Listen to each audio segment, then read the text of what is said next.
Better late than never, Mathew was allowed to add his signature to the Declaration of Independence nearly 4 months after the rest of the signatures.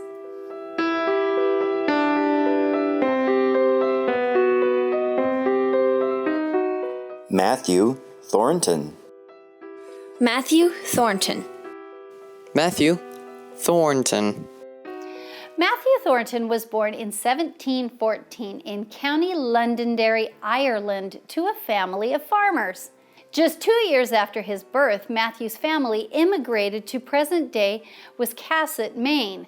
Unfortunately for the young family, their home was attacked by Native Americans in 1722, and they were forced to move to Worcester, Massachusetts. In their new home, Mathew was able to get a good education from his father, as well as others that were in the community.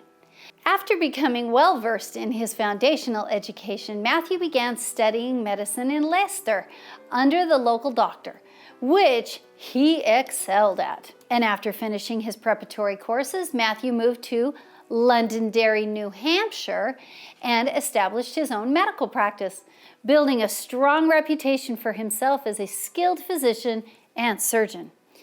Mathew's good reputation led him to being appointed as a surgeon in the New Hampshire militia, and he was involved in the expedition against Fortress Louisburg in 1745. After realizing how his talents might be put to even better use in more delicate matters, Mathew was commissioned as Justice of the Peace, as well as a colonel in the militia by the royal government. Well, having his future very secured with a stable career, as well as a prestigious royal appointment, Mathew then turned his attention to finding a partner to share his success with. He found his perfect partner in Hannah Jack, and the pair of lovebirds were married in 1760. They went on to have 5 children together. As the political situation started to deteriorate, Mathew abandoned his ties to the royal government and began advocating for an independent America. Although he wasn't able to join the Continental Congress in time for the July vote and signing, Mathew was allowed to add his signature to the Declaration of Independence nearly 4 months after the 4th of July, 1776, around the age of 62.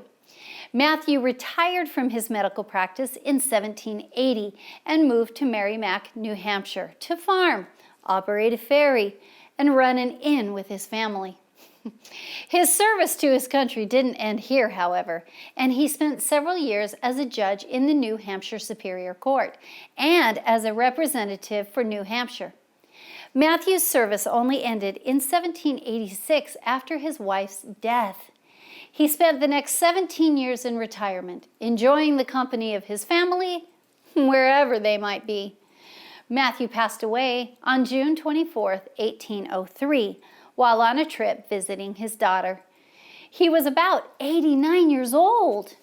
Reverend Charles Augustus Goodrich writes of Mathew, "In stature, Dr. Thornton exceeded 6 feet in height, but he was remarkably well-formed. His complexion was dark and his eyes black and piercing. His aspect was uncommonly grave, especially for one who was naturally given to good humor and hilarity." Now this would have been a good man to have as a friend. Good humor, hilarity, enjoyed traveling, enjoyed being with his family, and I especially love when they said wherever his family might be. This kind of sounds like my family.